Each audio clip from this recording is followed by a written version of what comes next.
I'm Angela Kelly Robeck, host of the Empowered Principal Podcast, a part of the Education Podcast Network, just like the show you're listening to now. Shows on the network are individually owned and opinions expressed may not reflect others. Find other education podcasts at edupodcastnetwork.com.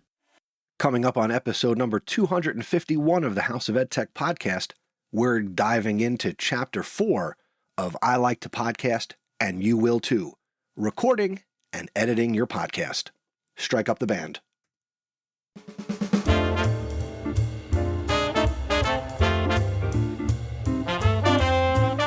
Welcome to the House of EdTech. My name is Chris Nessie.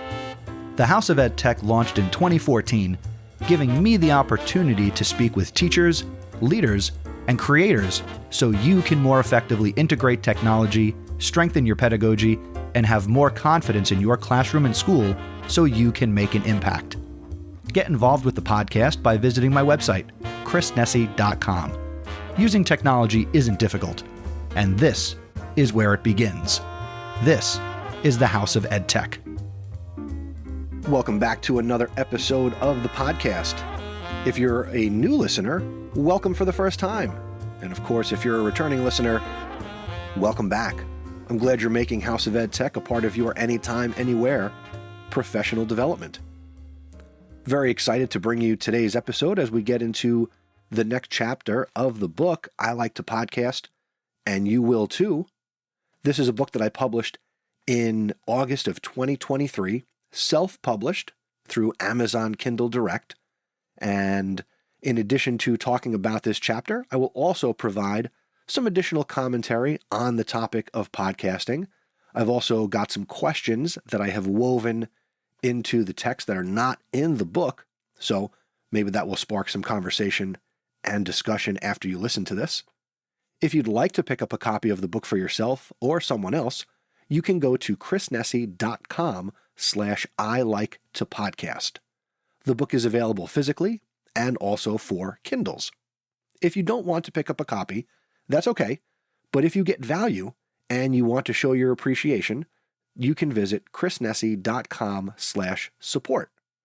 I'd also like to invite you to join my Discord community where we can discuss the book, technology, education. All you need to do is go to chrisnessie.com/discord. And now I present to you I Like to Podcast, and You Will Too, a House of EdTech Guide to Podcasting, Chapter 4, Recording and Editing Your Podcast.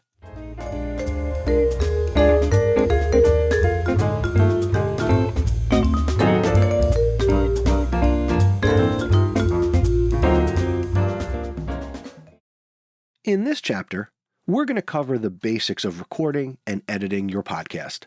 We will discuss the necessary equipment and software for recording, as well as tips for achieving high-quality audio. We will also go over the basics of editing your podcast, including cutting and splicing audio, adding music and sound effects, and exporting your finished episode. Whether you are a seasoned podcasting veteran or you're just starting out, this chapter will provide you with the knowledge and skills you need to create a professional-sounding podcast. Now, before I go into the technical details, what equipment, if you're already podcasting, are you currently using for your podcast? How does this impact your audio quality? I want you to share your setup with me. You can email me, feedback@chrisnessie.com, or take a picture. Tag me on Instagram @House of EdTech. And are you considering any upgrades? Are you addicted to gear? I want to know. Let's have that conversation. All right, into the book. Tips for recording a high-quality podcast. To record a high-quality podcast, you'll need to invest in good quality recording equipment and find a quiet, distraction-free space to record in.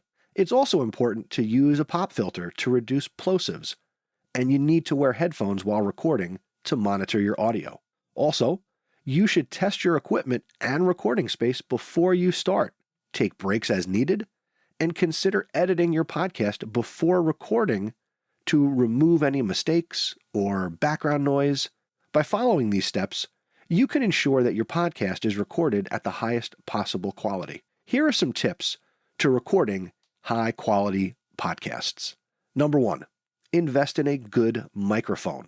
A good quality microphone will make all the difference and ensure that your audio is clear and free of background noise. I talked about some microphones in Chapter 3, like the Audio-Technica 2100X and also the Samsung Q2U. Number 2, choose a quiet, distraction-free recording space. This can help minimize background noise and ensure that you can focus on recording your podcast.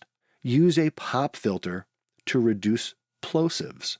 These are the popping sounds that can occur when you say words with plosive consonants like P or B. A pop filter can help improve the overall quality of your audio. Before I go forward, let me do a little experiment where I'm going to show you what P's and B's sound like without a pop filter. Here we go. Peter Piper picked a pack of pickled peppers. I like peanut butter and jelly. Now here are those same sentences with the pop filter on. Peter Piper picked a pack of pickled peppers. Peanut butter and jelly. See the difference? Well, hear the difference? All right. Number 4. Use headphones while recording to monitor your audio and ensure that you are speaking at a consistent volume. This will also help you catch any mistakes or errors that can happen. So because I'm listening to myself while I record this very piece of audio, I can hear myself and the volume I'm talking at. I also have what I call good mic technique, where the microphone is not too far away from my mouth, and I know that I am speaking into the microphone. Not directly, so I avoid plosives. I've got the pop filter. I speak across my microphone. But if I turn my head too far and I'm speaking away from the microphone, you'll probably still be able to hear me, but I'm not talking directly into the microphone. Or if I go like this and I'm talking over here, or I get too far away from the microphone, it might not sound as good. So I want to make sure that I can hear myself while I'm recording, so I know I'm recording at a good volume. Number 5, test your equipment and your recording space before you start recording. This will give you a chance to make any necessary adjustments and ensure that everything is working properly. I've been there where I've gone to record and the mic wasn't unmuted or my levels were off in the software that I record into. So just check all your knobs, switches, and dials before you press record. Also, don't forget to hit record. Number 6, take breaks as needed, and don't be afraid to stop and redo a section if you need to. It's better to take the time to get it right than to rush and end up with a subpar recording. One of my biggest tips for recording a podcast is if you make a mistake, whether you're working from a script or you are speaking from an outline or off the top of your head, if you've made a mistake while speaking, shut up. Be quiet for about 10 seconds and then restart somewhere in what you wanted to say and continue on with your recording. When you go to edit, you'll see a 10-second gap in your recording and you'll know that that's where you made a mistake. Another strategy you can do is if you make a mistake, you can clap 3 times rapidly, or you can make a big loud noise because that will show up in your recording software in the waveform and you'll know, oh, the audio spiked there. There's got to be something going on. You know where you can go in and you can listen. Another thing you can do, and by the way, these are all tips that are not in the book. I'm just going off the top of my head here. If you write down things while you record, if you have some sort of time counter while you're recording, you can write down the time that you made a mistake at. Now, here's another bonus tip. When you go to edit your podcast, don't edit it from the beginning of the recording to the end of the recording if you are writing down timestamps where you made a mistake. Because once you edit that first mistake, all the other timestamps are going to be a little bit off. So if you do the timestamp editing method, start at the end of your podcast and work your way back to the beginning, and then your times will still be accurate. Also, this idea of taking breaks, I used to take a lot of breaks when I recorded the podcast early on, but now I can sit down and I can do this in basically one take and one sitting. The only time it takes me more than one sitting is if I pre-record a conversation that I'm going to include in the episode. Then I would count that as 2 sittings, one to have the conversation and another to sit down and record the rest of the episode. Number 7, consider editing your podcast after recording to remove any mistakes or background noise. Strike that. Let's not say consider. You need to edit your podcast after you record it because you just need to. Even if you sit down and you record something perfect, you're going to do some type of post-processing on your audio. You don't want to just record it and run. So I recommend that you definitely edit your podcast before you publish it. This can help to improve the overall quality of your podcast and make it more enjoyable for your listeners. Nothing aggravates me more than listening to a podcast and somebody does something and they say, well, I'm not going to edit that out. I'm just going to leave it in there. Just take the time to edit it out. Unless the format of your podcast is, you're out in nature or that's a part of the ambiance of your podcast, take out the stuff that doesn't need to be there. Take a little pride in your content. Here's another question. Okay. So where do you record your podcast if you have one? Do you have a dedicated space or do you improvise where you record? I'd love to hear how you record and what your workflow is, and how do you think that impacts your audio quality? Again, feedback@chrisnessy.com or DM me at House of EdTech on Instagram. All right, next section here. Where should I record my podcast? There are many great places to record a podcast, and the best location will depend on your specific needs and preferences. Some factors to consider when choosing a location to record your podcast include the acoustics of the space, the availability of recording equipment, and the accessibility of the location. Here are some great places to record a podcast. A dedicated recording studio. If you have the budget, renting a dedicated recording studio can be an excellent option. Recording studios are designed specifically for recording audio, so they often have great acoustics and are equipped with high-quality recording equipment. Also consider a quiet room in your home. If you don't want to rent a studio or that's not in the budget, you can create a studio-like environment in a quiet room in your home.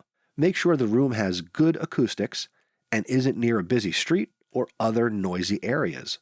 That's the route that I go. I've got an extra bedroom here in my home, so it is the House of EdTech studio. I'll post some pictures on my Instagram at House of EdTech where you can see the desk. I've got sound panels that I DIY'd a couple of years ago that hang in front of my desk and behind me in the room that I record in. At school, I have a dedicated studio space that has some very basic audio treatments. So it can be done at home. If you don't have an extra bedroom, you can use your closet. If you've got clothes hanging up, those will do a great job to deaden the sound and the echo. You can record a podcast by going under the blanket of your bed. That's going to be a little warmer in the summertime, but it can be done. And you could also record a podcast in your car. But again, don't podcast while you're driving. I do not recommend that. Don't do it. Bad idea. You could also consider some type of co-working space or a library.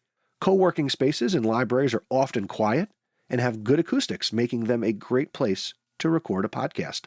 Some co-working spaces even have recording equipment that you can use, and your community library might also have podcasting equipment. You could also consider recording at a coffee shop or a cafe. A coffee shop or a cafe might also be a good place to record a podcast, if you don't mind a little background noise. The ambient noise can add some character to your podcast, but make sure it's not too loud. Next, basic podcast editing techniques. It's important to edit your podcast because it can help to improve the overall quality and clarity of your audio. Editing allows you to remove any mistakes, background noise, or other unwanted elements from your recording, which can make your podcast more enjoyable for your listeners.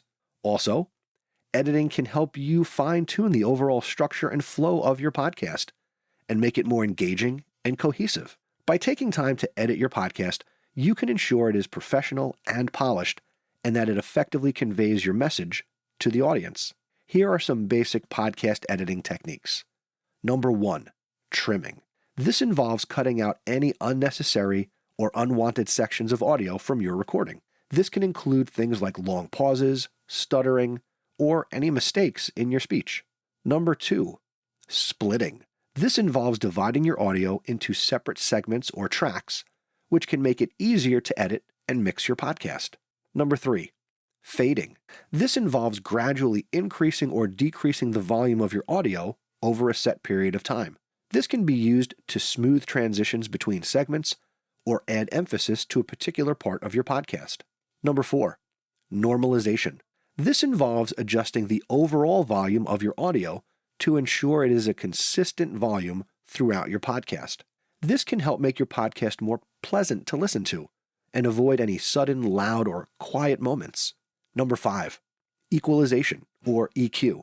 This involves adjusting the balance of different audio frequencies in your voice or in music to improve the overall sound quality. This can help make your podcast more clear and intelligible. Real quick, let me jump in here.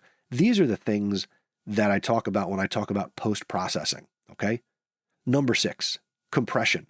This involves reducing the dynamic range of your audio, which can help make the quieter sounds louder and the louder sounds quieter. This will help make your podcast more consistent and easy to listen to. I'm going to include a link in the show notes to my Audacity secret sauce. This is a macro that I use in Audacity that does a series of effects to the audio that I use on spoken word audio, whether it's my speaking or if I have a guest. And this shapes the audio from normalizing to EQ to compression to taking out silences. And I've also put in a noise gate that basically lets sound in and keeps lower sounds out of the recording. So I will include a link to that in the show notes out at chrisnessy.com/251. And then you'll have Mr. Nessie's secret sauce for Audacity. There's also a video I have on YouTube where I talk about this, and you can apply a lot of the same concepts in another audio editing program because a lot of things like fading, normalization, EQ and compression, noise gates, limiters, things like that, those are all common terms across many audio editing programs. But overall, using these editing techniques, you will improve the overall quality of your podcast. Now, I'm curious, if you are a podcaster, what challenges have you faced while editing your podcast? Is there a particular technique from this section that you're excited to try out? Maybe trimming out long pauses or normalizing the volume? Tell me a little bit more about how you edit your podcast if you do have one. And if you start one because of this, let me know what you're doing to edit your podcast. And if you need any help, let me know. I'm happy to help. feedback@chrisnessy.com. All right, let's talk about music in your podcast.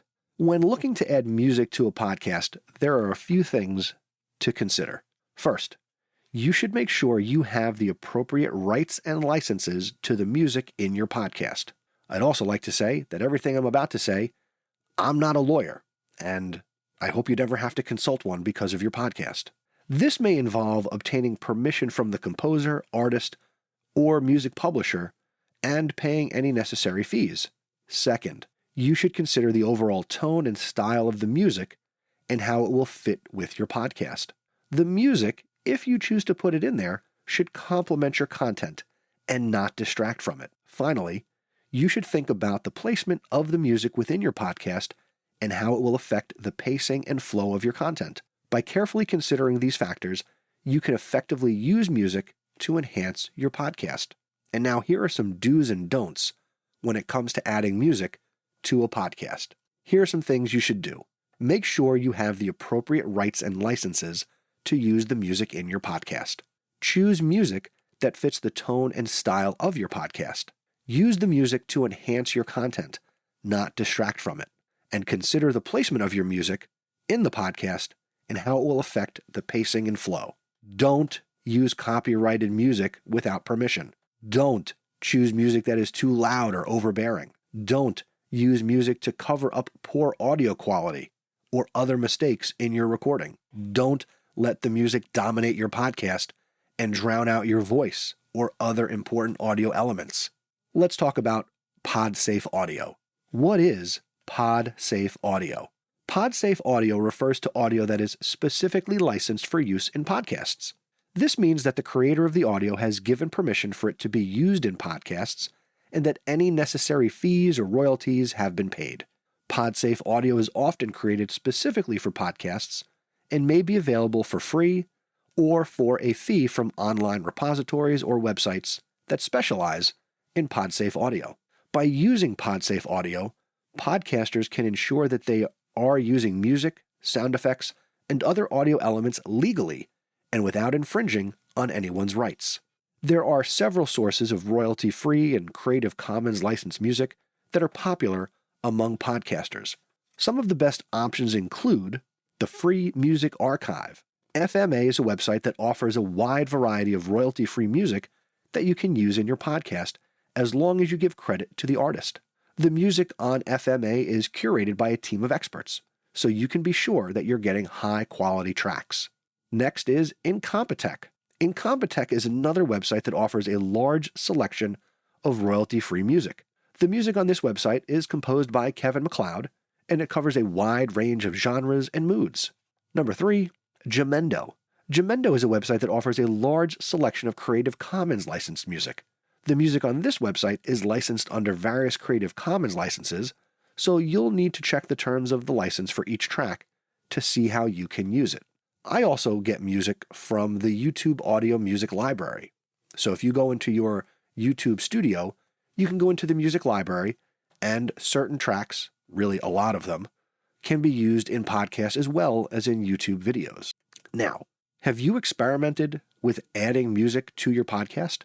If so, what kind of music do you feel complements your show's tone? I want to know. DM me at House of EdTech on Instagram or at Mr. Nessie on Twitter, or send me an email, feedback@chrisnessie.com. I've had my music and my audio branding since day one. I couldn't be happier. There have honestly been times where I've thought about changing the music, and I try to find similar things, but I don't know. I just kind of like that band and everything that it offers. All right, let's wrap up Chapter 4. Recording and editing your podcast are crucial steps in creating a high-quality and engaging audio experience for your listeners. By investing in good quality recording equipment, finding a quiet and distraction-free space to record in, and using techniques such as trimming and normalizing and equalization and compression, you can ensure that your podcast is polished and professional. Also, by considering factors such as music rights and placement, you can effectively use music and other audio elements to enhance your podcast. By following these steps, you can create a podcast that is engaging, well-structured, and enjoyable for your audience. Now that we've covered both recording and editing, how do you balance your time between these tasks if you're creating this content? Do you have any time-saving tips or tools that you swear by to streamline the process? One thing I'll throw in, and this is more difficult when you first start out, editing audio can take a long time. When you're editing your audio, look for the low-hanging fruit. If you have an easy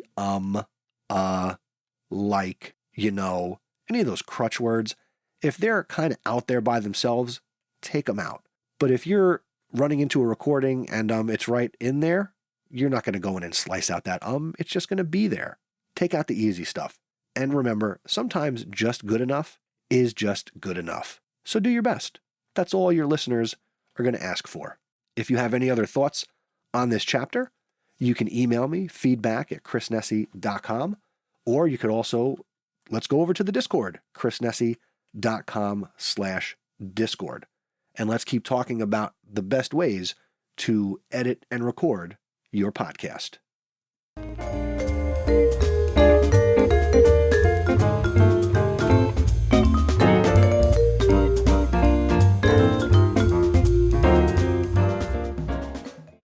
All right, here are the key takeaways from this chapter. Invest in quality equipment, especially a microphone and headphones. Number 2, edit your episodes thoughtfully to remove mistakes, ensure consistent audio levels, and to add seamless transitions. That's why I use a little bit of music during the episodes. And number 3, incorporate any music or sound effects legally and thoughtfully. That will elevate and enhance the experience without overpowering your voice. This is a really valuable chapter in the book. Now, the reason I don't talk specifically about how to edit and really get into it is because I don't know what editing program you're going to be using. But a lot of these concepts will certainly apply to any audio editing program, whether it's Audacity or Adobe Premiere Pro or GarageBand. There are just some real easy programs out there to learn. And if you like a certain program, you don't necessarily need to switch. But if you don't know of a particular program, pick one and start, and you'll pretty much stay with the one that you learn. I had some familiarity with Audacity, so that's why I've been editing podcasts for the last 10 years using Audacity. Okay, what are the action steps that we can do as a result of this episode? Number 1, assess your recording equipment.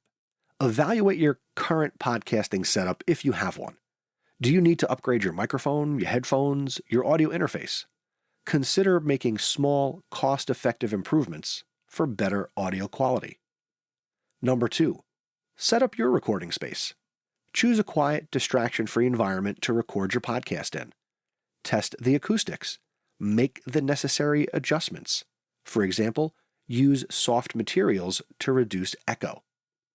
Number 3, get some editing software. If you haven't already, go download some audio editing tools like Audacity or GarageBand and practice basic editing techniques like trimming, fading, normalization. Go out and grab the link to the secret sauce, which you can use in Audacity. Happy to share that with you. And if you want to learn even more about how to use it, if you find it difficult, just reach out to me. I'm happy to help. Number 4, edit a previous episode. Maybe revisit a previous episode of your podcast if you have one, and apply the editing tips shared in this episode. You could also, if you want to learn how to edit some audio, go download somebody else's podcast and go get some audio or record some random audio and practice editing. And number 5, experiment with adding music.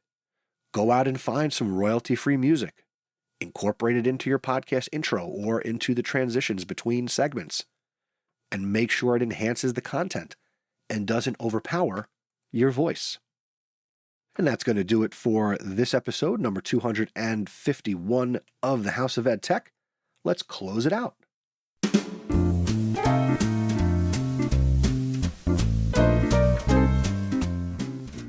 Thank you for listening to this episode of the House of EdTech podcast. Please subscribe or follow the podcast where you're listening right now, and continue to make it a part of your anytime, anywhere professional development. Links and resources can be found on my website. For this episode, go to chrisnessy.com/251. That link is a swipe or a tap away where you're listening right now. I also want to hear from you, and I value your feedback and your perspective. Don't hesitate to reach out if you have thoughts or questions about today's episode, or this chapter, or the other chapters of the book. You can email me, feedback@chrisnessy.com, or this is a podcast. Consider leaving me a voicemail. Go to chrisnessy.com/voicemail. I can't wait to connect with you and talk about this stuff. I also want to encourage you to share this podcast and this episode with another educator who would get value. Spread the word and help me reach as many educators and people as possible. Thank you in advance. And finally, I invite you to become an awesome supporter if you're getting value from my content. I'm incredibly grateful for the ongoing support from the following people: Leo Calbush, Brian Carpenter, Aaron Cummings, Jeff Herb, Peggy George, and Matt Miller. If you're getting value like these folks are, become an awesome supporter today. Go to chrisnessy.com/awesome. The next episode of the podcast is going to be episode number 252, and that's going to be chapter 5, hosting, promoting, and distributing your podcast. And that's going to come your way on October 27th, 2024. As I continue to wrap up this episode, I hope you're enjoying this experience. This was, and has been, and will be till I'm done, this is an experiment, right? This entire podcast, both of our careers as educators, whatever we're doing, we're just moving from one experiment to the next. And this is different for me. I'm creating these episodes on a weekly basis, I don't know that I'll ever make the podcast on a regular weekly basis. I do kind of like the every 2-week thing. This has just been convenient because I've got all the chapters in the book and can sit down and record it. I hope you are inspired to start your podcast if you haven't already. And again, I want to help you. Just let me know and we'll do that. All right, until next time, thank you for learning with me. And remember, using technology isn't difficult. Just give it a try.